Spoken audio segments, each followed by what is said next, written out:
Thank you very much for meeting with us. Thank We're you. excited to get started. I think we'll just dive right in if it's okay with you. Please. I think Cole, you have the first question? Yeah. Okay, so while you have voiced your support for Chicago graduate students' efforts to unionize, as well as other unionization efforts, you also have the AFL-CIO of Illinois' lowest lifetime rating on labor issues for any Democratic state senator. Is your voting record in tension with your more current pro-labor positions? I would say no. It's interesting that, the Pritzker campaign, which is in a desperate effort to attack me, uses that statistic frequently, and they don't usually dig too far into the specific votes. And I think it's worth saying that, I respect the AFL-CIO a lot. I work with them closely. I agree with them much more often than I disagree with them. But, what are some of those votes? Like, for example, there was legislation in, I think it was 2011, to raise everyone's electric rates, lining the pockets of ComEd and Ameren. I think that was just the wrong thing to do, and I opposed that bill. I think it was a decision that was difficult because I respected the AFL-CIO's support of the bill, but ultimately it was just not, I think, the right thing to do, and I voted no. Another example, I've consistently voted against casino expansion. We need revenue for sure, but I just don't think that's the best way to raise revenue. I think it's a kind of activity that preys upon those with the least ability to pay. And so I listen closely to the AFL-CIO. I care a lot about organized labor. I'm a strong believer in collective bargaining and workers' rights and union rights. But I also ultimately have to make some of these tough decisions where there are arguments on both sides and the weight of the decision comes down on the other side for me. And I do think it's worth noting that that's not a situation that J.B. Pritzker has ever found himself in, right? And so it's very easy to not have been in government, not have been called upon to make difficult decisions, not have had to weigh both options and just take potshots at those who have. That's how we got both Trump and Rauner. And I think it's not a coincidence that those guys are not successful in office. That experience with that difficult weighing of complicated choices is important, I think, if you want to be an effective government leader. You've said that making community college free would be a drop in the budgetary bucket for the state. Being that free tuition at four-year state schools is also part of your platform, I was wondering if you could outline the steps that you would take to implement this in the long term a bit more specifically. Well, I think that the first major revenue step that needs to be taken is to repeal the flat tax provision of the Constitution. And when you think about the community college price tag, which is something on the order of 2% of the general revenue fund, that you can sort of tweak along the edges and find that money without needing big structural reforms. When it comes to bolder revenue changes, I support taxing LaSalle Street, financial transactions. I support closing the carried interest tax loophole. I think these are changes that are really important if we're going to have a tax system that's designed to match a modern economy as opposed to a tax system that's built for an economy that fundamentally no longer exists. And if we want to make these kind of transformational investments like making public four-year universities free, we're going to have a tax code that is actually a match for the economy that we have today. So there have been calls recently, including in Illinois, for wealthy private universities like UChicago or Northwestern to pay property taxes. The question is, what do you think about those calls? Would you support that sort of proposal as a way to raise revenues? Well, I think that specific proposal is pretty explicitly a violation of the Illinois Constitution. I didn't look it up last night, but my recollection is that the property tax clause of the Constitution explicitly exempts educational institutions, whether public or private, from property tax. I do think in general we've got, well, I'll speak from my own hometown experience. I live in Evanston. Evanston is a sort of smallish, medium-sized town. Northwestern is a giant, important landowner, employer, economic actor in town. And it provides real strain on everybody else that Northwestern is not paying in, and as a consequence, there have been a series of negotiations that have resulted in Northwestern making a broad collection of what people call pilots, payments in lieu of tax. I think that it's really important for these private institutions to be good neighbors. I think the tensions that exist in this neighborhood around the relationship between the university and the community are not coincidental. I think those tensions exist to some extent in every neighborhood surrounding a affluent private university, but they vary pretty significantly depending upon the conduct of the university, and to some extent the nature and conduct of the neighborhood around the university. And I think, frankly, these institutions could both do better. And I'd have to think, in light of the Illinois Constitution, of what's the best state legislative step to make that happen, but I think we need to do better.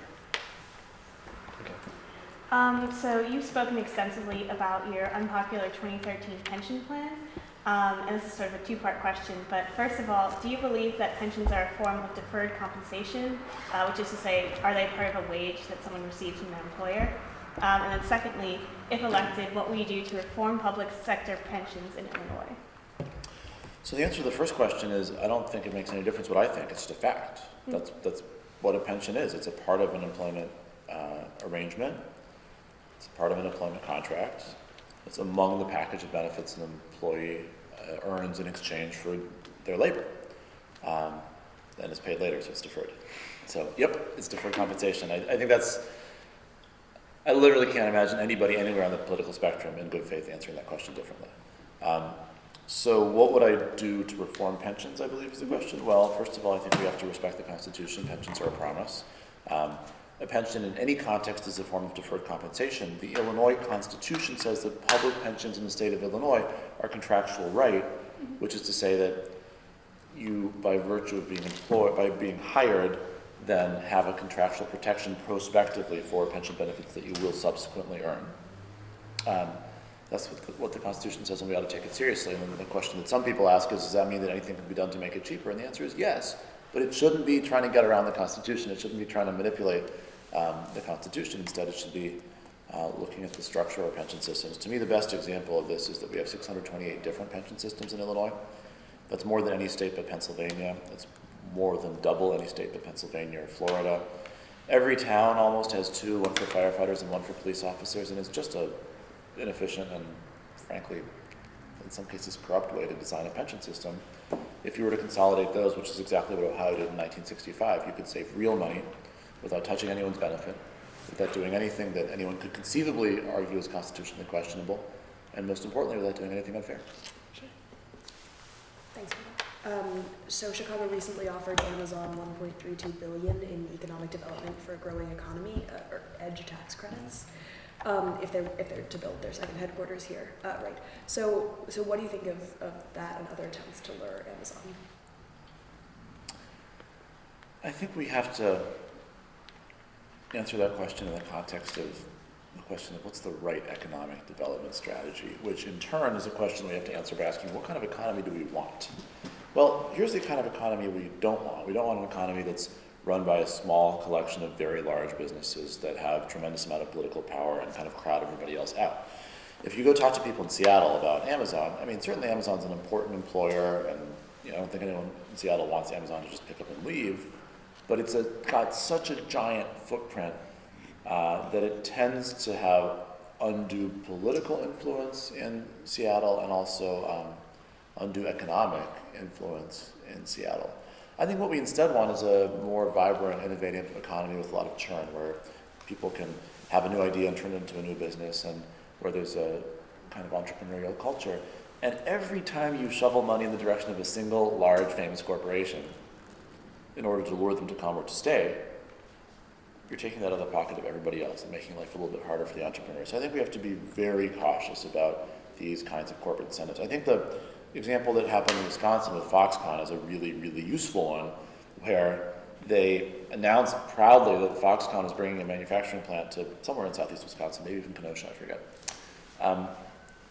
They offered, I think, $2 billion in incentives, and Illinois was supposed to be embarrassed, and Wisconsin was supposed to be excited. Not all of us were so sure that that was such a great deal with $2 billion, but then the next thing you knew, more and more and more money was added to the pot, and the reason is that Foxconn understood that the Wisconsin government was using the alleged success story of luring in Foxconn as a public relations strategy. And once they knew that Governor Walker was committed to being able to say that he had lured Foxconn in, then they knew that whatever price they named, he'd have to pay. We can't give up that kind of leverage. We have to be willing to say no to the wrong deal so that the kind of economy we want will actually flourish. So just to follow up though, so obviously you don't want to shovel money in the direction of a company you're trying to lure, but in particular the Illinois' proposition right now, right? The edge tax credit in particular. Right. Well, there's What do been you think no. of that? I think there's been no clear explanation of the benefits to Illinois of Amazon coming, and certainly no clear explanation of the distribution of the benefits. Sure. Where does it go? To what communities? And so, am I at this point comfortable with that offer? No, I'm not. I'm willing to keep listening, and if someone explains why the benefit to Illinois would be greater than that cost, I'll have that conversation, but I sure as heck have not heard that yet. And I think we have to ask those skeptical questions before signing off. Last September, just a week after announcing Alderman Carlos Ramirez Rosa would be your prospective lieutenant governor candidate, you dropped him from your ticket because of his support for the boycott, divest, and sanctions, or BDS movement. As a follow-up from that, what is your stance on the BDS movement, and why was Ramirez Rosa initially selected to be your prospective lieutenant governor, despite his previous expressed support for divestment? I would challenge a bit of the end of that question. Carlos had made some statements about BDS that were, in my opinion, ambiguous. I'm happy to sit down and parse them out, though that doesn't sound like fun for anybody. He had actually voted in City Council for an extremely strong anti-BDS resolution. And so in light of all that, I had a conversation with him before asking him to join the ticket. And the outcome of that conversation was an understanding that I thought we shared regarding a shared view about BDS, which is, to your second part of the question, strong support for justice for Palestine, strong support for human rights for Palestinians, commitment to a two-state solution with two politically free and economically thriving states existing side by side in peace and security.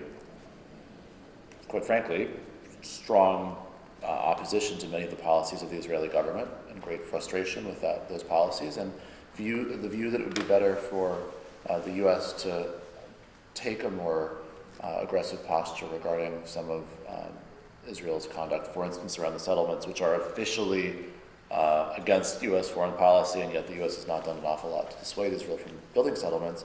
We agreed on all that stuff, and I had the understanding that we also agreed that BDS was not the right way to advance those goals for a variety of reasons I can explain to you if you're interested.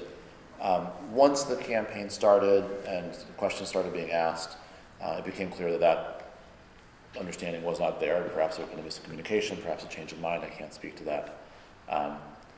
And because of that, I felt that we were no longer able to continue because of that really important disagreement on the question of whether BDS is the best way to achieve our shared goal. And so more about the shared goal, I've been to the West Bank. I've sat on the floor of a living room of a family that was unable to visit their adult children because they couldn't get through the checkpoints. I visited a school that was in the literal physical shadow of the wall and seen the massive, massive difference in opportunity and freedom and liberty and physical security that exists on the two sides of that wall. I come from an Israeli background. My mother is Israeli. I grew up spending a fair amount of time there. I care a lot about not only the security, but also the moral fiber of the Israel that I was brought up to love. And I'm really sickened by the conduct of the Israeli government around these issues. It keeps me up at night. I'm really, really profoundly alarmed about that. That said, I think that for all that's wrong in Israel, I don't see Israel as analogous to 1980s apartheid South Africa. And I don't have the same goal that I think was the appropriate goal in South Africa, which was the goal that was achieved, which was the creation of a different one-state solution. And for that reason, I don't think that BDS is the way to go. And I think that we've got to find other approaches, and I'm eager to work with people across the political spectrum, people to my right, people to my left, to figure out the right way to do this, because we're on a really awful path right now in terms of both social justice and the political future of the Middle East. So just to follow up on this before we get to the next question, do you think that like supporting BDS is a deal breaker in terms of like people working on your campaign? Oh, no, I'm sorry, that's a great question.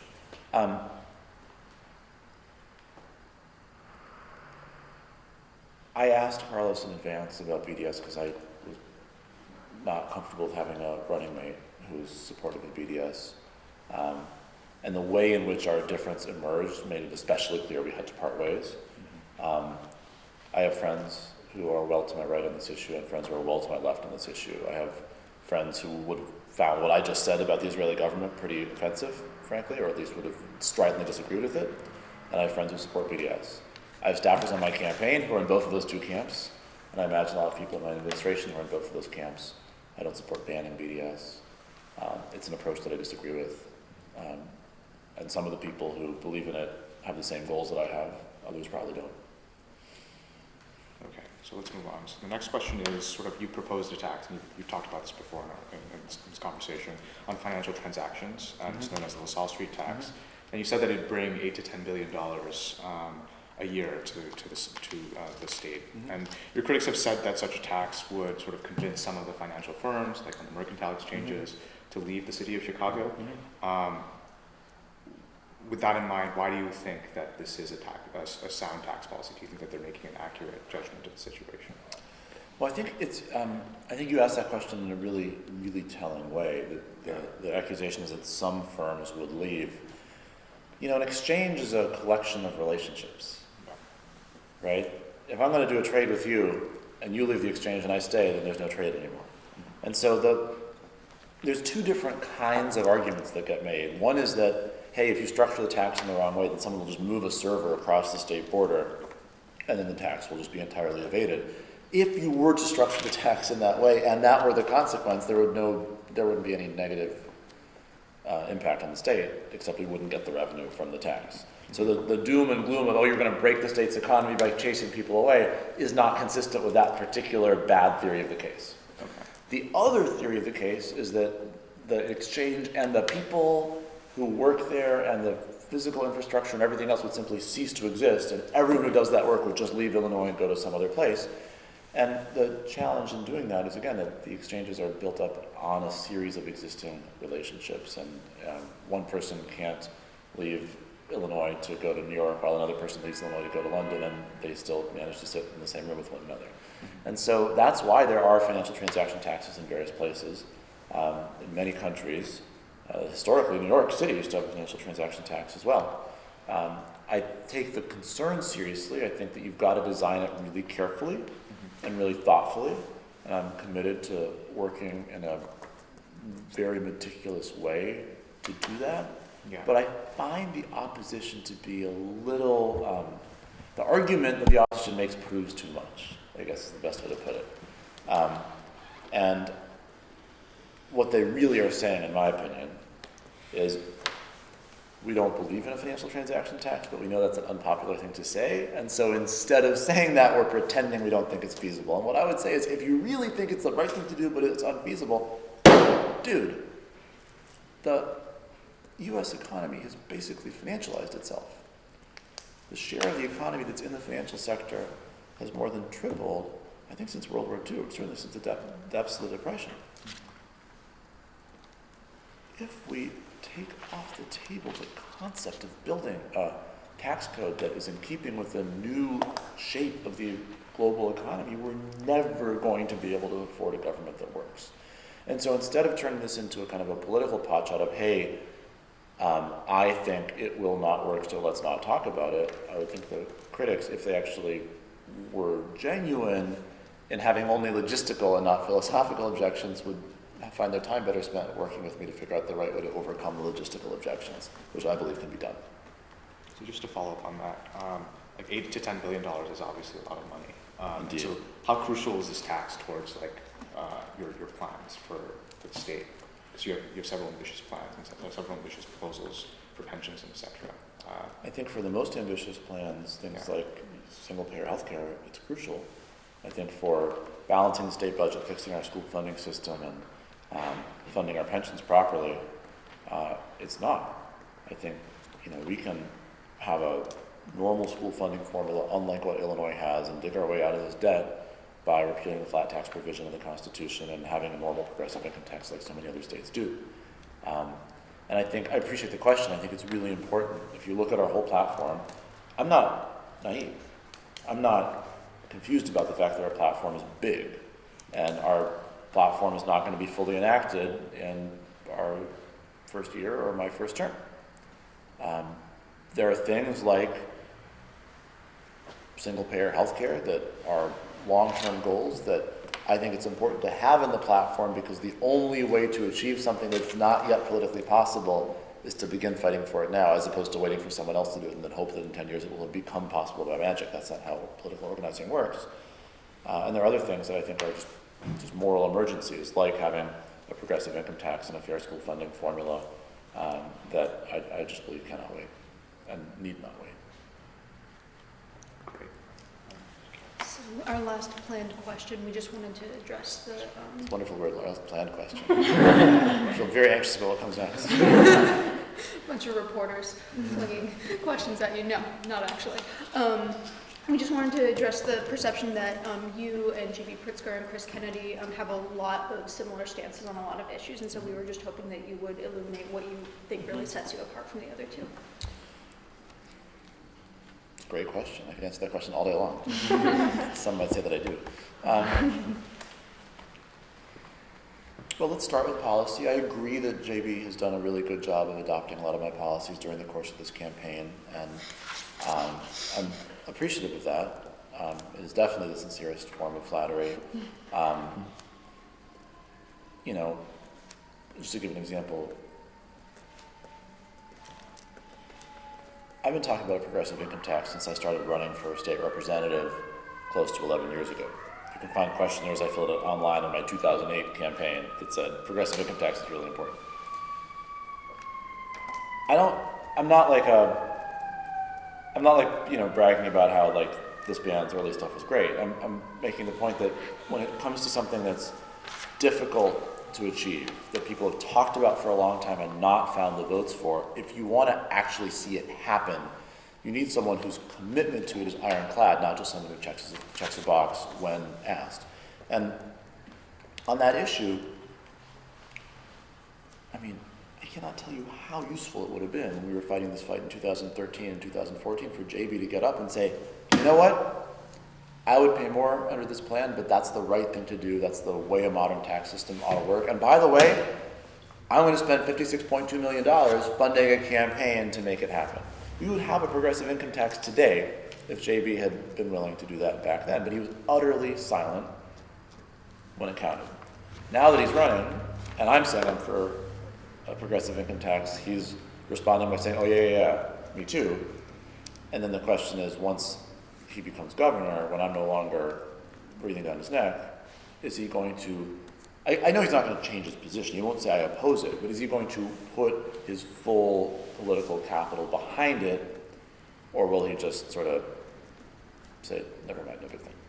So there's issues like that where he's come along to my position, and I congratulate him for joining the party. There are things like taxing financial transactions, taxing, closing the carried interest loophole, single-payer healthcare, free college, we just differ, we just disagree. And I will admit, to your question, those are not tomorrow things, but I think they're fundamentally right. I think they're fundamentally important in how they speak to what government's supposed to be and what values we're supposed to be moving toward. And I think there is incredible value in saying, we're going to get there eventually. It may not be in my first term as governor, it may not be while I'm governor, but that's where we have to go, and then we just start marching in that direction. And the difference between someone who's willing to say that and someone who's not willing to say that is the difference between an Illinois where we've gotten there in 20 years and one where we have not. And so I think those differences are very, very important, even though some might say, hey, you're going to become governor in 2019, and they may not get done in 2019. I think, so anyway, on these core progressive questions, I think there's just clear differences between myself and Pritzker, or myself and Kennedy for that matter. I mean, Kennedy, there's even more differences, interestingly. You know, things like legalization of cannabis is very, very confusing to know what his position is. rent control he opposes. There's more, Kennedy's been less meticulous about copying me than Pritzker, because Pritzker has a lot more resources, so he's able to videotape me more often so he can study it more carefully. So that's what I would say about policy. I think the other stuff really matters, though. I really do. I think the experience matters enormously.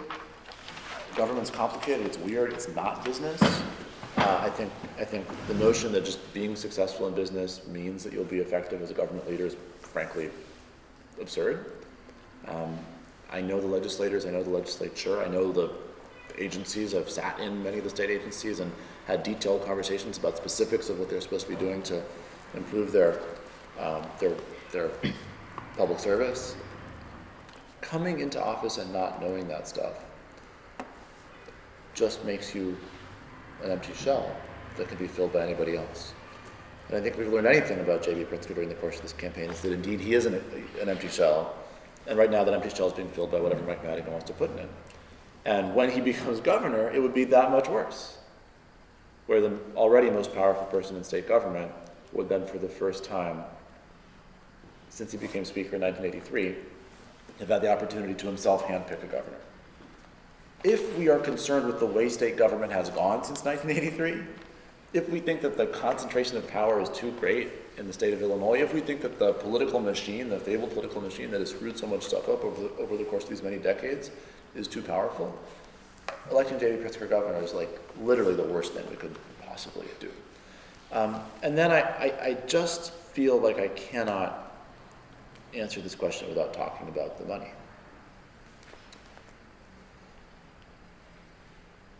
You know, I don't mind that JB's wealthy. I'm sure it's nice. I do think it's probably not a coincidence that he's never had to make a life decision based upon a complicated, stressful calculation about what would work to ensure that his child had access to health care, and then he's not for universal single-payer health care. Right? I do think these lived experiences that I have had that are what an overwhelming majority of Illinois families go through on a regular basis have informed my policy positions and have a lot to do with the differences between my positions and his. But to me, the money issue is more profound than that, even.